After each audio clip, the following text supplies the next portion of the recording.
Greetings, ladies and gentlemen of the internet. This is Rock and Roll Spock coming at you with my Game of Thrones Season 4 recap.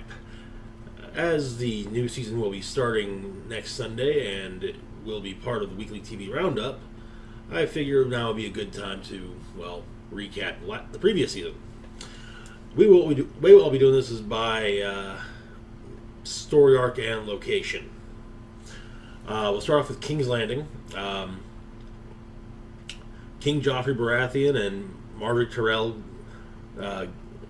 get married. Amongst the guests is Prince Oberyn Martell of Dorne, who has his own agenda. During the wedding feast, Joffrey dies of poisoning. Tyrion and Sansa Lannister, the king's uncle and said uncle's wife, are accused.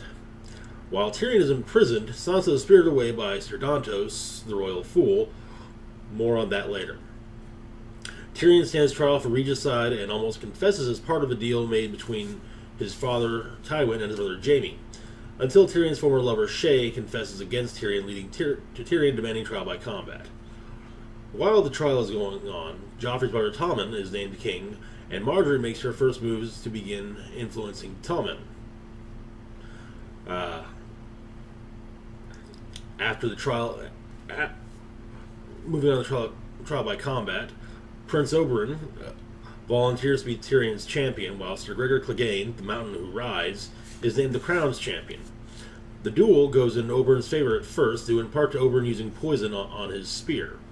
However, once Oberyn has the Mountain on the ground, he demands the Mountain confess to killing Oberyn's sister as well as her children.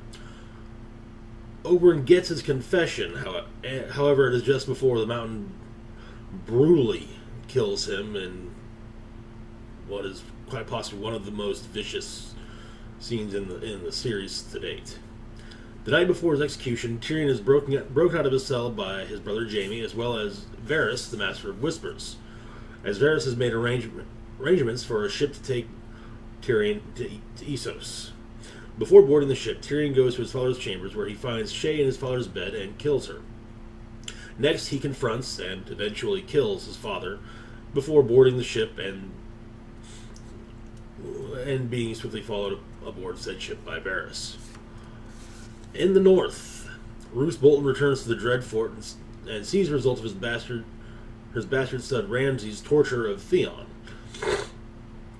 That being that Theon no longer thinks of himself as Theon Greyjoy, but rather as Reek. Theon's sister Yara tries to rescue Theon, and upon seeing just how far gone Theon is, she declares her brother to be dead.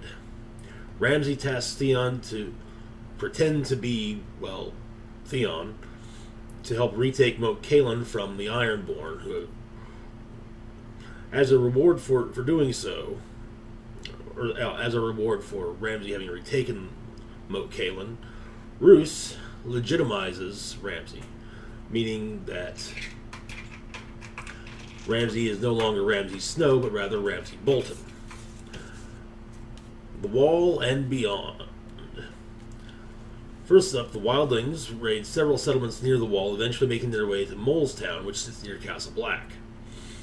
Bran and company end up being taken prisoner at Craster's Keep by the deserters of the Watch.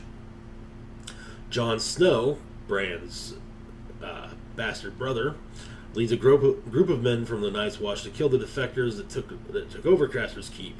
The mission is a success, though one of Jon's men is killed by Bran controlling Hodor's body.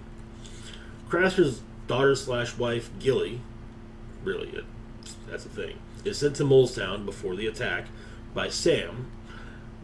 After the attack by the Wildlings, she warns Castle Black as Ygritte, Jon Snow's wildling lover, spared her and her baby. The Wildlings attack the Wall from both north and south and are repelled by the Night's Watch, but only just. Bran and company continue north until they arrive at the Heart Tree from Bran's dream. Upon arrival, they are attacked by Whites, and Jojen Reed is killed. The rest of the party are saved by one of the Children of the Forest, and Bran is taken to the Three-Eyed Raven. Jon Snow treats with Mance Rayder after the assault on the Wall, but is interrupted by an attack on the Wildlings by Stannis, who takes all the Wildlings prisoner. The bodies of the dead wildlings are then burned, including Ygritte, who is burned north of the wall by Jon. Now, as promised, back to Littlefinger and Sansa. Well, Sansa mainly. Ser Dantos delivers Sansa to Littlefinger and is killed for his trouble. Littlefinger and Sansa go to the Vale. While en route, Littlefinger reveals that he, as well as Marjorie's grandmother, conspired to kill Joffrey. Upon arriving in the Vale, Littlefinger marries Sansa's aunt Lysa, as has been agreed upon. Lysa eventually sees Littlefinger kiss Sansa and accuses Sansa of trying to steal Littlefinger from her, and threatens to push Sansa out the moon door, a door that opens in the floor of the main hall of the Eyrie, the main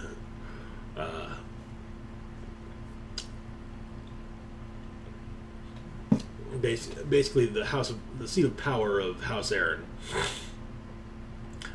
Is generally used as a means of execution, as it is a very long drop from the moon door to the ground. Littlefinger saves Sansa and ends up pushing Lysa out the moon door to her death. Littlefinger and Sansa lie to the Lords of the Vale about Lysa's death, or at least the circumstances thereof, and begin arrangements for Lysa's son Robin to tour the Vale and meet the lords and houses that he will be eventually ruling over. Now on to Arya, Stark, and the Hound. The pair travel the King's Road to the Vale, where the Hound meets to ransom Arya to her aunt Lysa. Along the way, Arya retrieves her sword needle. The Hound is injured by former prisoner Biter, and refuses to have it even remotely looked at. He has it bandaged, but that's about it. The Hound also teaches Arya more about killing. Upon arriving at the Vale, the pair learn of Lysa Arryn's suicide, quote-unquote suicide, I should say, and the Hound opts to take Arya with him and keep her safe. However, Arya and the Hound run into another pair of travelers, leading to a duel between the Hound and one of them, and Arya eventually robbing the Hound before booking passage on a ship to Braavos with the iron coin given to her by Jaqen H'ghar. Moving on to Brienne of Tarth and Podrick Payne. Jaime Lannister gives Brienne the Valyrian steel sword that his father made for him and charges her with finding and protecting Sansa. Brienne names the sword Oathkeeper and takes Tyrion's former squire, Podrick Payne, with her at Jaime's request. The pair makes their way eventually to the Vale, not by the King's Road, but by back roads and whatnot, and come upon Arya and the Hound after their attempt to meet with, shortly after they learn of Lady Lysa's suicide. Brienne and the Hound duel against one another brutally, though the Hound falls down a cliff and Arya escapes during the duel. And finally, east to Daenerys Targaryen. Daenerys and her entourage make their way to the city of Meereen and eventually liberate the city's slaves. Daenerys then sends Daario Naharis and the Second Sons to retake Yunkai as they had fallen back on slavery. Daenerys' dragons become more and more uncontrollable, initially killing livestock and eventually one killing a man's young daughter. This leads to Daenerys imprisoning Rhaegal and Viserion, though Drogon is still on the loose. Sir Barristan Selmy discovers the past treachery of Ser Jorah Mormont and tells Daenerys, leading to Ser Jorah being exiled from Meereen. And that pretty much sums up the major events of Season 4. Season 5, like I said, starts next Sunday and will be included in the weekly TV roundup. Speaking of the weekly TV roundup, we'll be back on Wednesday with that. As always, feel free to like, share, and subscribe this video. Like and share this video, subscribe to the channel. Follow me on social media. Links to Facebook and Twitter are down below. This is the Rock and Roll Spock signing off, saying live long and rock hard.